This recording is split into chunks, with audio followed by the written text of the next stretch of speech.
El apóstol Pedro fue un tipo bien complejo. Yo creo que yo hubiese sido Jesús y de los 12 yo creo que a Pedro hubiese sido el primero que digo, no, bicho.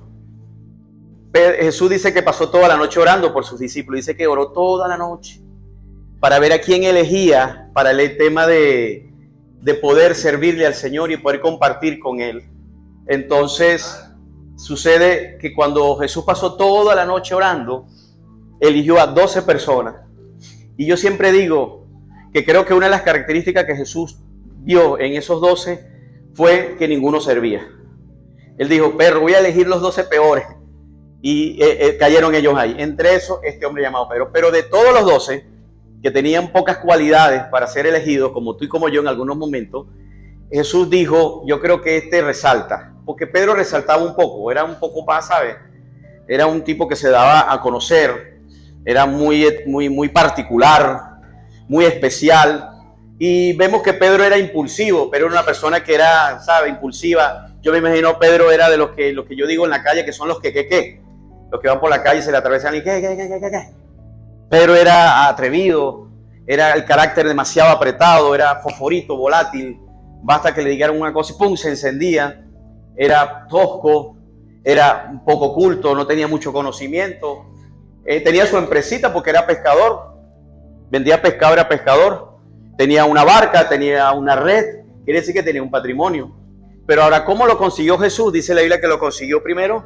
En un momento que él estaba pescando y estaba con su hermano Andrés y estaba lavando la red. Lavar la red significaba que la estaban preparando para pescar. No había pescado por mucho tiempo, lavaron la red y estaba intentando de nuevo.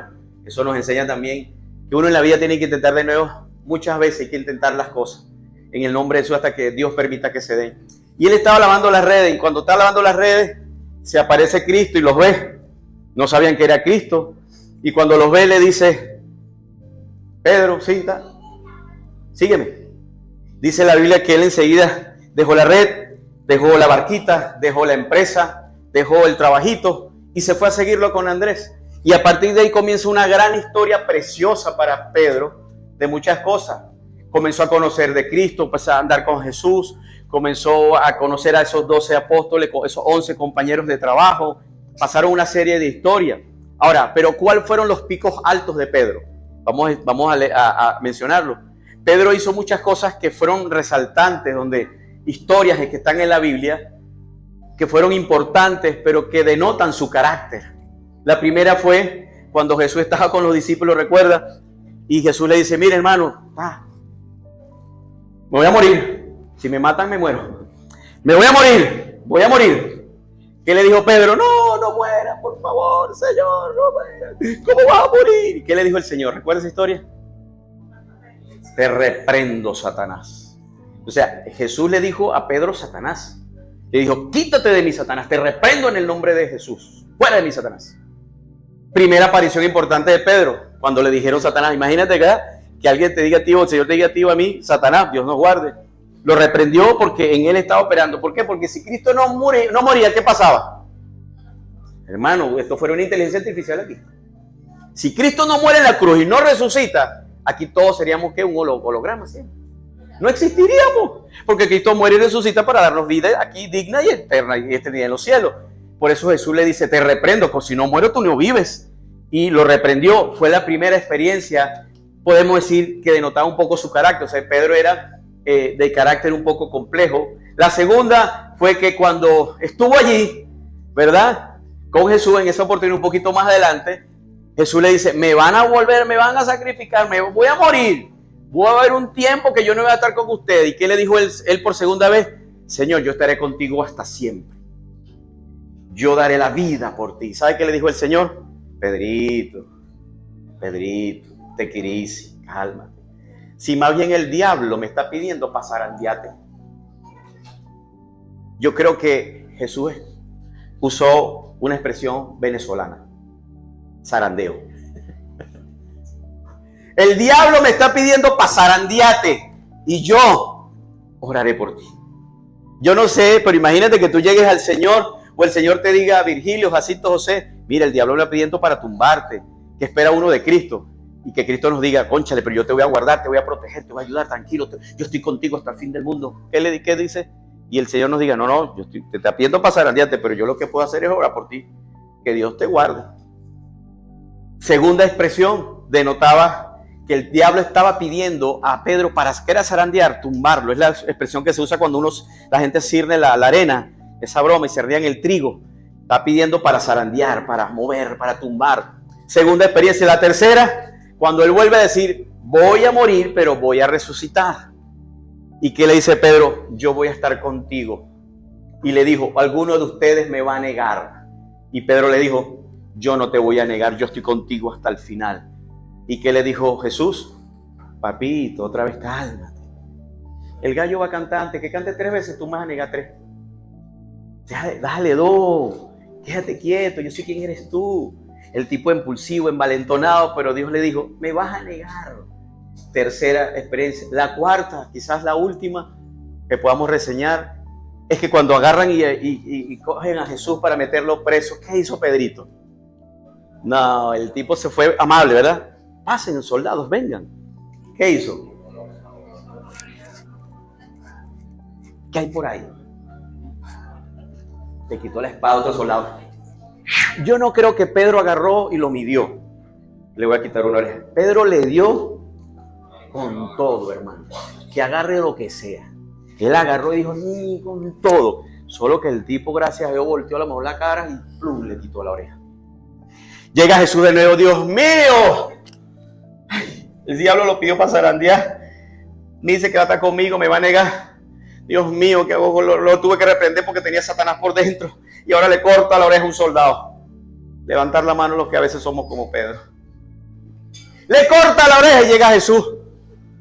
Pedrito, dame acá la espada, guarda eso, Dios mío. Ven acá, hijito, le oró, le devolvió la oreja. Milagro creativo, una oreja nueva, mejor que la otra. El hombre quedaría disparejo. Y resulta, reprende a Pedro, lo regaña. ¿Por qué Pedro actuó así? Porque era su forma de resolver los rollos. La forma de resolver los rollos era con violencia, era con espada, era con gritos, posiblemente, por su forma de ser. Ahora, por eso yo digo, si usted va a elegir a una persona o a 12 personas que cambian el mundo, yo no elegiría a Pedro. Yo digo, no, ese es el que menos califica. Pero Dios lo eligió porque Dios cambia a Pedros. Pedro era Simón y lo convirtió en Pedro. Simón, caña frágil, Pedro, roca. Dios cambia nuestro carácter, nuestra forma de ser. Eso nos da a entender que nosotros no calificamos, hermano. Que si Dios nos eligió es porque seamos los mejores. Si Dios nos eligió a nosotros no es porque seamos la guinda la cereza de la guinda del pastel. Dios nos eligió porque tenemos imperfección y poco a poco Él va restaurando nuestro corazón. Pero esa era la historia de Pedro. Pedro cuando lo niega, después que lo niega, dice la palabra que a la tercera negada, recuerda la Biblia, a la tercera negada, cuando le dice, tú eres el que andaba con Jesús, yo lo sé. Y creo que es la tercera vez cuando le dijo una mujer, tú eres el que andabas con Jesús. Y es porque lo reconozco por tu forma de caminar.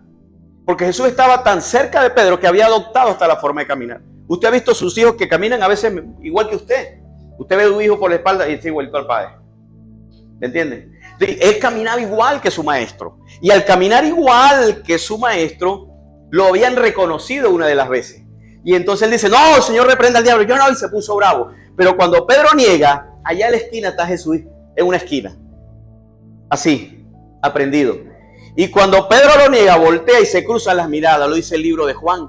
Las miradas se cruzaron. Imagínate esa mirada. Pedro diciendo, no, yo no lo conozco, bicho, Dios lo guarde, el Señor reprenda al diablo. Y cuando voltea, Jesús lo está viendo así con cara de, ¿sabe? Como cuando Jesús nos ve cuando nosotros pecamos. Y nos ve así. ¿Ah? Con ojos de amor, de misericordia. Y resulta que cuando se cruzan las miradas, dice la Biblia, Pedro entró en arrepentimiento. En el original dice, lloró amargamente, significa entró en arrepentimiento y se arrepintió. Pero a partir de que Pedro se arrepintió por haber negado a Jesús, cosa nefasta, terrible, pecado, dice la Biblia que Jesús murió y resucitó y se le apareció a muchas personas, pero no a Pedro. Y Pedro, que es el pasaje que vamos a leer para ponerte en contexto, dice que se fue a una playa. Yo creo que era La Guaira, la mejor playa de Venezuela. Y se fue a La Guaira a pescar. Vamos a leer Juan capítulo 21, verso 3. Simón Pedro le dijo, voy a pescar. Y ellos le dijeron, vamos todos contigo. Entraron a la barca, ¿verdad? Y aquella noche, ¿qué hicieron? Las ventas bajaron. Era un negocio, perro, no hay venta, la cosa no funciona, pasamos toda la noche y no pescar. Pero cuando iba amaneciendo, ¿se presentó quién? Jesús, ¿en dónde? En la playa. Y luego le dice, más los discípulos no sabían que era Jesús. O sea, se les presentó Jesús y no lo habían reconocido. Pasa mucho en la sociedad. Cristo le habla a la gente no sabe que Cristo está hablando, pues no reconocen su voz. Dice, no le reconoció y les dijo, hijitos. ¿Cómo le dijo? Hijitos. ¿Qué se refiere, hijitos? Cariño, amor, cariño, afecto. Hijitos, ¿tenéis algo de comer? ¿Y qué le dijeron ellos? ¡Qué locura! Es como que Cristo vaya a tu casa y diga, ¿me das una taza de café? ¡No! Y usted la pare. Usted busca, va a la bodega, pide fiado, pero usted, ¿cómo le va a negar yo una taza de café? ¿Verdad? A Cristo. Ellos le pidieron de comida. No, aquí no hay comida. Váyase para allá. Y él le dijo, echad la red a la derecha, ¿verdad? Y hallaréis. Y le echaron. Y cuando le echaron, dice que no la podían sacar. ¿Por qué? Por la multitud de peces. Jesús le dice, echen la red. Y cuando la echen, tranquilo que ahí va a haber pescado. Y pescaron multitud de peces. Y luego dice, aquel discípulo a quien Jesús amaba, dijo a Pedro, uno de los discípulos, no sabemos quién, pero uno de los que estaba con Pedro le dijo, Pedro, chamo, es el Señor, es Cristo. Recuerde que Cristo ya había resucitado y se le apareció a las mujeres primera vez, segunda vez se le apareció a unos hombres por allá en camino a Emaús, y esta era la tercera vez que Cristo aparecía después resucitado. Es el Señor. Y Simón Pedro, cuando oyó que era el Señor, ¿qué dice? Se ciñó la ropa porque se había despojado de ella y se echó al mar. O sea, el tipo agarró, se puso copo y se lanzó de la barca al mar hasta la orilla para encontrarse con Jesús. Y los otros discípulos vinieron de la barca, arrastrando la barca con el poco de pescado, acercándose a la orilla porque estaba cerca, para parafrasearlo. El verso 9. Al descender a tierra, ¿vieron qué cosa? La Biblia es preciosa. ¿Vieron qué cosa? Ahí nació el pollo asado. Todo está en la Biblia. Pero aquí no había un pollo, había, ¿qué cosa? Estaba un lebranche atravesado y a la brasa, con fuego. Había brasa y pan. Cristo les tenía un desayuno preparado a los discípulos. Cristo se le aparece en la mañana, no pescan, les hace el milagro, pero ya Cristo cuando los lleva a la orilla, papito, aquí está servida la mesa, aquí tienes un desayuno, pescadito y pan, lo mejor, porque era la comida de la época, era como la arepa de la época, el pescado. Dice, y Jesús le dijo, traigan los peces que acaban de pescar. Aquí estamos pescando, pero traigan los peces. Y resulta que Simón Pedro sacó la red que estaba llena de grandes peces. ¿Cuánto trajo? Y sacó 153, ¿sí? 53 peces. Y aún así, sacando eso, quedaron muchos peces. Sacaron 153 pescados para la brasa. O sea, que eso era una comelona brutal. Y les dijo Jesús, venid y coman. Y ninguno de los discípulos se atrevía a preguntarle, ¿tú quién eres? O sea, estaban todos perros. Pregúntale tú, no, dile tú, no, es que es el Señor. No, y si no es, y si un fantasma, ¿tú quién eres, Señor? Pero en el fondo sabían que Él era el Señor. Y luego dice, vino después Jesús y tomó el pan y le dio, y asimismo el pescado.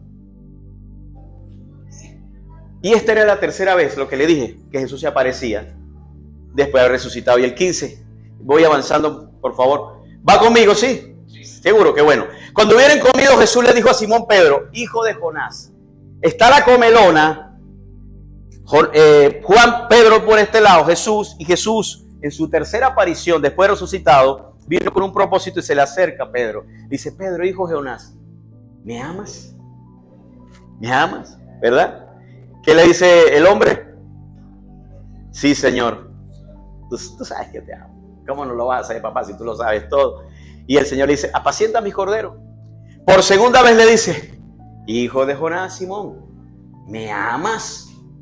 Y él le dice, Pedro le dice, sí, Señor, tú sabes que te amo. Apacienta o pastorea mis ovejas. El 17 le dice, por tercera vez le dijo, hijo de Jonás, ¿me amas? Y Pedro se entristeció que le dijese por tercera vez lo mismo, ¿me amas? Y él le dijo, Señor, ¿tú lo sabes? No hay nada que se le escape a Cristo, hermano. Tú sabes que te amo. Y Jesús le dijo, apacienta mis ovejas. ¿Por qué le explico todo esto? Porque aquí vemos varias cosas. Lo primero que vemos es que Pedro estaba decaído. Pedro venía de negarlo y dice, yo me voy a la playa. Yo no sirvo para nada. No está en la Biblia, pero podemos percibir que Pedro estaba desanimado. Podemos percibir que Pedro había dejado de alguna forma el llamado de ser apóstol, de ser uno del equipo que iba a impartir y que iba a revolucionar el mundo a través del poder del evangelio. Y dice que Pedro volvió a lo mismo.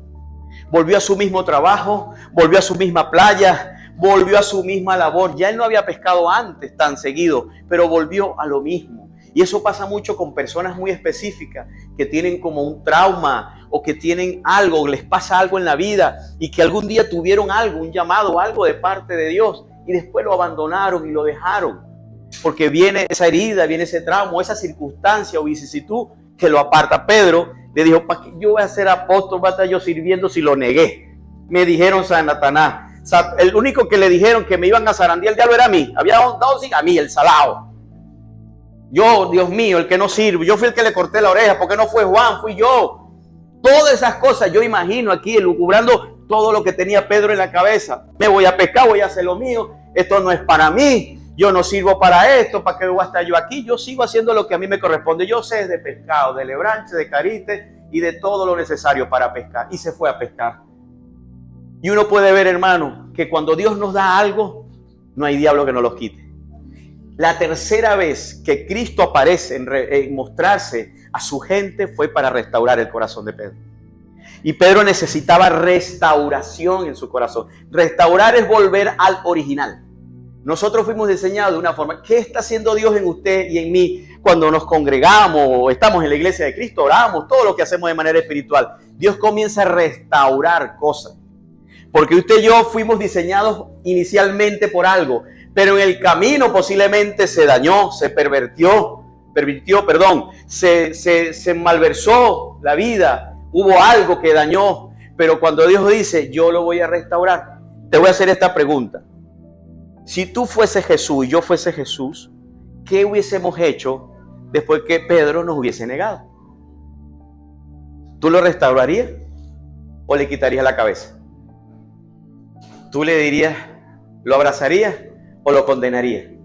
Te voy a hacer otra pregunta que se le hice el viernes a un grupo y se le hice el primer servicio y ellos pasaron excelente en la prueba. Espero que usted también. Si la iglesia de Cristo fuese como tú, aquí se congrega 150 personas, 160 en 2 reuniones. Si la iglesia, esta iglesia de 150 personas, fuese como nosotros somos con la iglesia y las cosas espirituales, ¿qué sería de la iglesia? ¿Sí me entienden? Que si aquí existieran 150 Virgilio, todos fueran como yo o todos fueran como tú, ¿qué sería de la iglesia? Algunos me dijeron en alguna reunión, pastor, yo creo que cerraría. No hubiera. Pastor, yo creo que sería una iglesia de no orara porque yo no oro. Pastor, creo que fuera una iglesia que se reuniera cada 6 meses, pues yo vengo cada 6 meses. Pastor, creo que fuera una iglesia donde no hubiera recursos porque yo no le entrego al Señor lo que le pertenece. Y tantas cosas. Si la iglesia, si tú eres la iglesia y yo soy la iglesia, y si la iglesia fuese como nosotros, y usted toma y usted determina, que quizás la iglesia no es muy buena, creo que tú y yo tenemos que cambiar y tenemos que ser restaurados. ¿Sí o no? Creo que hay algo que restaurar allí, que no está bien, que está dañado, porque el diseño de Dios es diferente. Yo creo que después que los apóstoles fueron tratados, quisiéramos una iglesia donde todos fueran como los 12 apóstoles. ¿Ah? Entonces resulta que cuando dice la tercera vez lo restaura, porque necesitamos restauración nosotros, amados. Necesitamos restauración en nuestra relación con el Señor, que está perdida a lo mejor. Necesitamos restauración en con la palabra. Necesitamos restaurar y volver al original con la oración. Necesitamos volver al original con la iglesia, en nuestro hogar, en nuestro matrimonio, en cosas con los hijos. Si nosotros creemos que estamos bien, tenemos un problema. Yo soy pastor y digo, yo necesito restauración en algunas cosas que estamos ahí sumando. Algunas cosas van bien y otras cosas van encaminadas. Pero aquí Pedro necesitaba restauración y por eso Cristo se aparece por tercera vez con la intención de no condenarlo. Con la intención de ¿qué cosa? Restaurarlo. Porque Dios no nos condena. Dios nos restaura. ¿Usted me entiende? Dios necesita una restauración profunda en nuestro corazón y en la iglesia. ¿Le puede dar un aplauso al Señor, por favor? Gracias por seguirme. ¿Sabe qué sucede?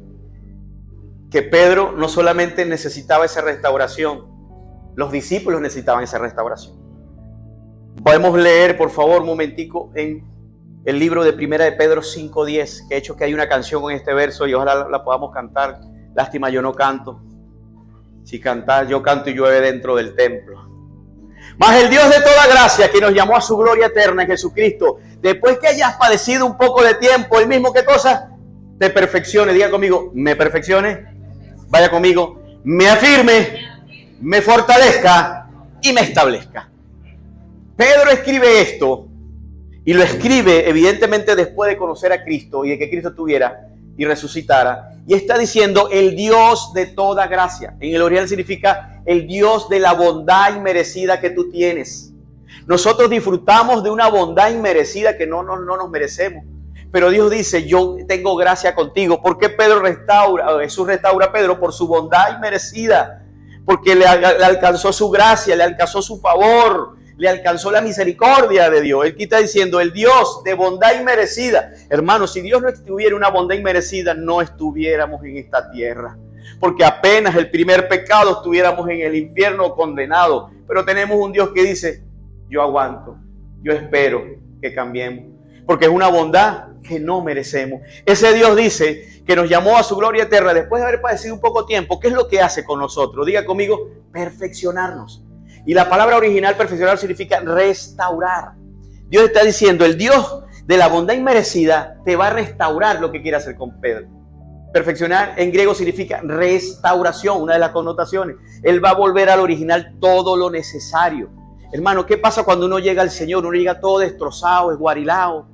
Uno llega todo que no sirve para nada. Uno cree que está bien. Yo llegué a la iglesia y yo pensé que estaba bien muchas cosas. Y cuando me di cuenta, perro, esto está mal. Yo, Dios mío, yo siento que no sirvo. Y Dios me dijo, sí, es verdad. Dios me dijo, no es que no sirva, es que yo necesito estar en ti y restaurarte. Y comencé a restaurar mi relación con el Señor, comencé a restaurar mi relación conmigo mismo, me comencé a perdonar, restaurar mi relación con mis amigos, con mis compañeros de trabajo.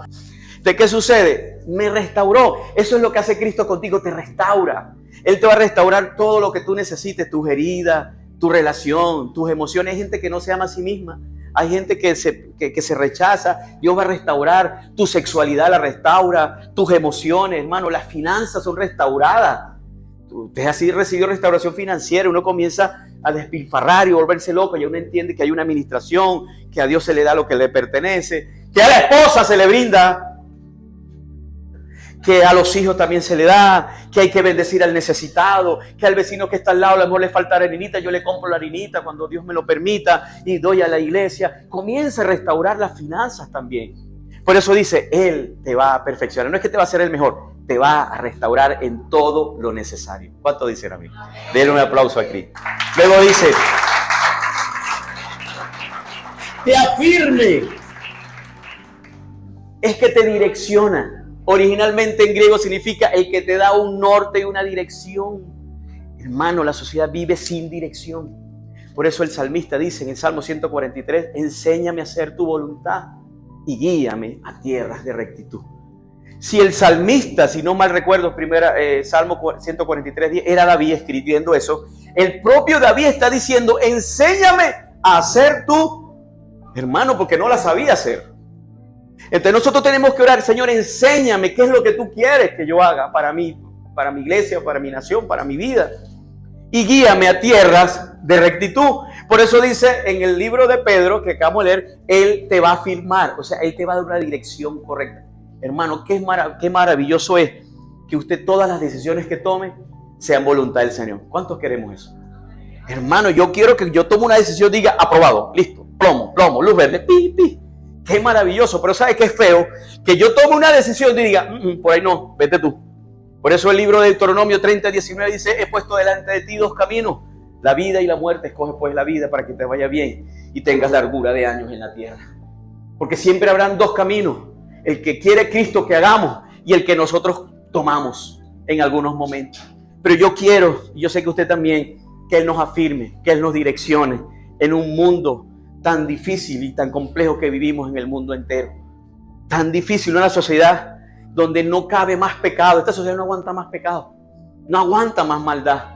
¿Por qué? Porque necesitamos dirección en la familia, dirección en el matrimonio, dirección en la casa. Y entonces aquí está diciendo, yo los voy a afirmar, los voy a direccionar a Cristo, a la palabra para que les vaya bien. Luego dice el tercero, los fortalezca en 1 de Pedro. Volvemos. significa nos da un poder espiritual. Nos da herramientas espirituales para avanzar en la tierra. Fortalezca. Y luego dice, establezca. Y la palabra establecer en hebreo significa nos da fundamento. ¿Y cuál es nuestro fundamento? Jesucristo, que es la roca. ¿Cuánto dicen amén? Mientras tu casa esté en la roca, que es Cristo, hermano, no hay nada que pueda tumbarte. Mientras tu vida esté fundamentada en la roca, que es Cristo, y la mía también, y la iglesia, nada puede, ningún hay diablo que toque. Por eso dice, Él te va a firmar, te va a fortalecer, dar un poder sobrenatural y te va a dar fundamento. Vas a hacer que estés parado en la roca. Ahora la pregunta es, ¿cómo sabes tú que tu vida está parada en la roca? Si alguien te preguntara, Virgilio, mi vida está parada en la roca, ¿cómo sabes? ¿Cómo sabes tú que tú realmente tu vida y mi familia está parada en la roca? Eso lo dejamos para la segunda parte de este mensaje, la semana que viene. Venga, la to be continuo. Sí, porque no me voy a meter ahí, es muy profundo y explica mucho. Pero lo que te quiero decir es que yo tengo que estar seguro de que te paras en la roca. Estar parado en la roca no significa que yo profese y diga que Cristo está en mí. Estar parado en la roca tiene que ver con acciones, con cosas concretas que tú y yo hacemos y hemos demostrado. Eso que tú estás haciendo de estar hoy acá es estar parado en la roca. Él dice, Él te va a fortalecer. Y de hecho hay una canción que yo, ¿verdad? El Dios de todo, lástima que yo no canto, pero una canción que cuando yo llegue a la iglesia, Dios mío, establéceme, dame fundamento, fortaléceme, dame el poder espiritual, afírmame, direccióname. Y creo que ha sido una oración constante este texto para mí y ha sido puntual para yo seguir adelante. Entonces lo que te quiero decir es que Cristo viene a restaurarte. ¿Qué te debe restaurar? Tú sabrás. Lo segundo que podemos aprender es en el pasaje que te acabo de leer de Pedro. Jesús le preguntó 3 veces, vamos a ese pasaje, ¿me amas? Diga conmigo, ¿me amas? En griego, el amor tiene 4 significados. Por eso es muy importante, recuerde que la Biblia fue escrita en el Nuevo Testamento en griego. Nadie aquí es griego, nadie habla griego, usted no viene de Grecia, pero fue escrita en griego. ¿Qué significa eso? Que fue traducida al español. La Biblia fue traducida al español para que tú la entiendas. Gracias al Señor por un amigo llamado Reina y otro llamado Casidoro Reina y el otro no me acuerdo cómo se llamaba, creo que era Virgilio Reina. Reina Valera se unieron y tradujeron. 1960, por eso es Reina Valera 1960. Si no lo sabía, aprendiste. Pero resulta que en el original del griego hay 4 palabras para el amor. La primera es eros, que es el amor pasional. Es el amor que yo le tengo a mi esposa, de esposo. El amor de matrimonio, de pareja, esa es de pasión, ¿me entiendes? Ese amor bonito de pareja, eso se llama eros. Y ahí es donde viene la palabra erótico, exactamente en el original. Luego viene el storge o starge, que es el amor de familia, es el amor de un padre a un hijo, de los hermanos, de los hijos a los padres. Ese amor, cuando usted habla, no, porque el hijo amó al padre, va al original, va a encontrar starge. El tercer tipo de amor es el filio, que es el amor de amistad fraternal. Es, por ejemplo, Marco y yo tenemos un amor filio, es un amor de amistad, somos amigos, ¿verdad? Yo lo quiero a él, me aprecia a mí, yo lo aprecio a él y nos ayudamos, usted, mi amigo por acá, somos amigos, somos fraternales, una amistad bella. Pero está el amor ágape, que es el amor incondicional. Entonces, si vamos al texto, la primera pregunta, cuando Jesús le dice, ¿me amas? Cuando vas al original, Jesús le dijo, Pedro, ¿me agapao? ¿Me agapao? O sea, amor incondicional. El amor incondicional es el capaz de darlo todo por el otro. El amor incondicional es el que tuvo el Padre cuando entregó a su Hijo por nosotros y nos entregó a Cristo y dio todo y no lo merecíamos y entregó a su único Hijo, no entregó a un ángel, un arcángel, sino a su único Hijo. El amor incondicional es el que tiene Cristo por nosotros a tal punto que dio su vida. Él está preguntándole a Pedro, Pedro, ¿tú me amas con amor ágape? ¿Tú me agapao? En griego significa agapao. ¿Tú me agapao? ¿Qué le dice Pedro? Señor, tú sabes que te amo. Pero cuando vamos al original, que te amo, es filio. Es amor de amistad. Entonces Pedro le responde, yo te fileo. Te fileo. O sea, yo te tengo un amor de amistad. Yo no he logrado el amor incondicional contigo, Señor. ¿Por qué lo dice? Porque venía de haberlo traicionado. Y él dijo y entendió, Señor, tú me amas con amor incondicional. Yo no te amo porque no di la vida por ti. Yo te fileo, yo te amo porque somos amigos, porque te quiero. Es más, ¿sabes qué significa en el original? Yo te tengo cariño. Hay gente que no ama al Señor, sino le tiene cariño. Hay gente que le tiene cariño al Señor. Y yo le tengo cariño. Él es especial. Pero aquí está diciéndole, Pedro, tú eres capaz de dar la vida conmigo, tú me has agapado. Y Pedro le dice, yo te fileo, Señor, yo lo reconozco. Luego la segunda vez que dice, Pedro, tú me amas, vuelve a repetirle, tú me agapaos. Y Pedro le dice, yo imagino a Pedro con la cabeza, porque no puede mentir ante Cristo. Le vuelve a decir, yo te fileo, Señor, yo no te agapao, yo te fileo. La tercera vez le pregunta, Pedro, ¿tú me amas? Ahí Jesús se baja, porque cuando vamos al original le dice, Pedro, entonces tú me fileas. O sea, tú me tienes cariño, me aprecias. Y Pedro le dice, sí, Señor, tú lo sabes todo. Tienes la razón, yo te tengo cariño, yo no te agapao. Y eso nos da a entender, amado, que nosotros necesitamos amar al Señor con amor incondicional. Y recuerdo que hace días fue asesinado un hombre, ojalá puedan buscar la foto de él, de Charlie Kirk, no sé si usted sabe. Charlie Kirk es un evangelista, o fue un evangelista a los 31 años, americano. Y Charlie Kirk fue un hombre que tuvo amor incondicional. Yo te invito a que vayas a sus redes y puedas ver lo que hacía. Fue el único que pudo llegar a la generación Z, se metía en las universidades de varios países y se metía a debatir con 2.000, 3.000 personas sobre el evangelio, sobre el aborto, sobre la comunidad, usted sabe, aquella, sobre el principio. Y hace unos días lo asesinaron por predicar el evangelio de un tiro. Ese muchachito de solamente 31 años entendió desde los 18 años, cuando lee la historia, que él necesitaba tener hacia Dios un amor incondicional. Porque nosotros empezamos con Cristo con el fileo.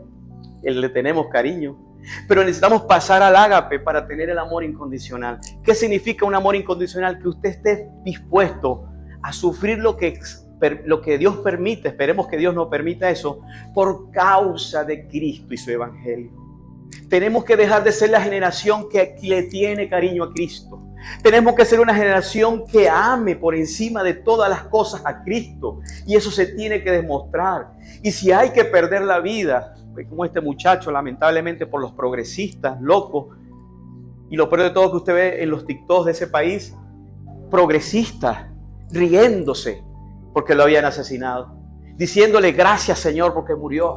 Gracias, los progres. Horrible. ¿Sabe por qué? ¿Cuál fue el pecado de ese muchacho? Decir la verdad. ¿Cuál fue el pecado de Charlie King? Decir la verdad. ¿Cuál fue el pecado? Decirle a la gente, el aborto no es de Dios. ¿Cuál fue el pecado de ese muchacho? Decirle, Jesucristo salva y necesitas un cambio de vida. Y recuerdo una vez que le preguntaron en uno de los debates que está en español, usted lo puede escuchar, algunos, no están todos, que una mujer de 22 años le decía, Charlie, tengo un problema, 22.000 personas, tengo un problema, era en debates públicos.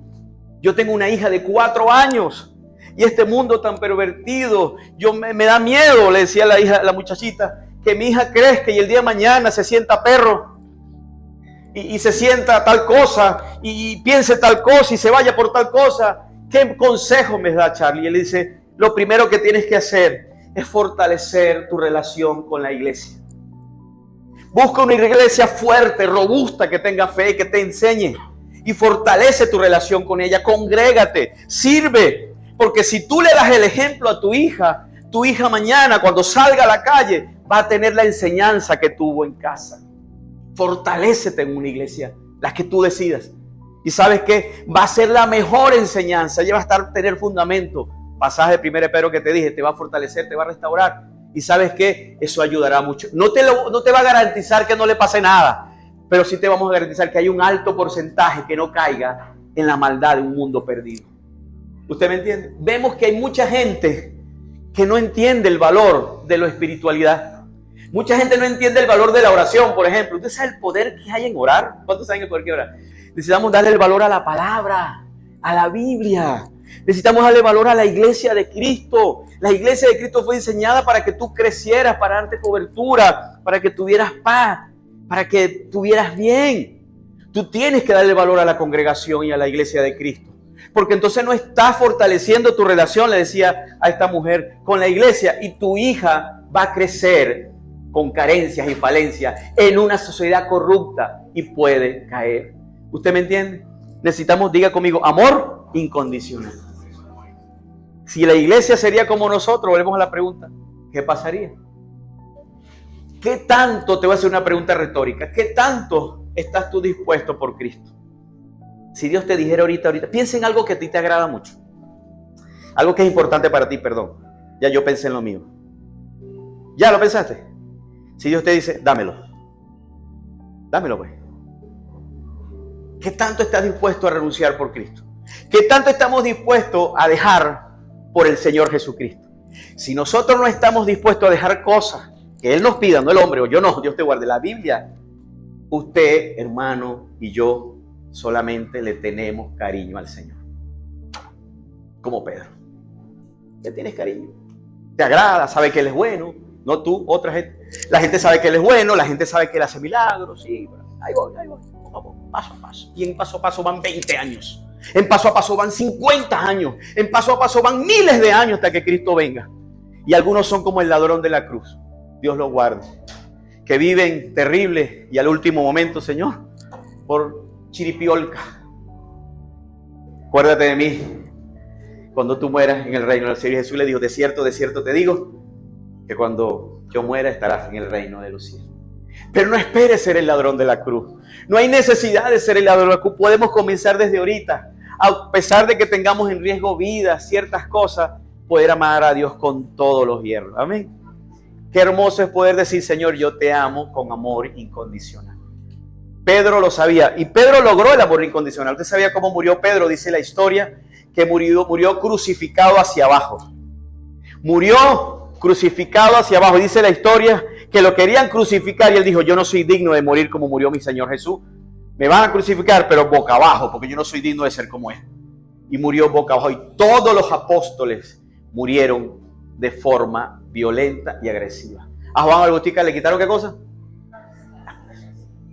Todos murieron de forma violenta. ¿Sabe por qué? Porque entendieron el valor del amor incondicional. Estaban dispuestos todos los hombres, los apóstoles, a dar su vida. ¿Usted recuerda cuando los discípulos fueron azotados? Hubo un momento que fueron azotados, sí, azotados. Y entonces estaban predicando ahí, por ejemplo, en una plaza. Estamos predicando en la plaza. Y vénganse para acá y los metieron preso y los azotaron. No prediques mala palabra. Y le dijeron, uno de ellos le dijo, ya va, pero espérate. Le dijo, si ustedes predican la palabra los matamos, le dijeron la autoridad de la época. Y el que le dijo, uno de ellos, ¿recuerda? Se paró uno y dijo, ya va, espérate, discúlpame. ¿Qué es mejor? ¿Obedecer a Dios o a los hombres? Y todos dijeron, a Dios. Bueno, nosotros seguimos predicando. Y salieron de ahí, dice la palabra, y en ese día predicaban el evangelio. Estaban a punto de morir, y aún a punto de morir por causa del evangelio seguían predicando. ¿Qué tipo tan loco? Hubo una oportunidad que empezaron a hacer coco. Usted conoce la historia, yo lo digo mucho. Los azotaron, entonces vino Juan por aquí azotado, vino Pedro por aquí, vino Lucas por acá, vino Mateo por aquí, se encontraron los cuatro en la plaza. ¿Qué pasó? No, a mí me agarraron, yo estaba predicando en la esquina. ¿Y qué te hicieron? No, mira, me dieron 4 azotes, mira. Llegaba Pedro, no, estás loca, y me dieron 6, mira. Ahí me dieron 8. No, hacían coco a ver quién tenía más azotes. Y ahí me dieron 15. No, mire, aquí no, a mí me rasgaron una pierna, mira, estoy casi que cojo. Pero ahí seguimos. ¿Sabe qué? Amor incondicional. El amor incondicional te lleva a servirle. El amor incondicional nos lleva, a mí también, a mí me falta, hermano.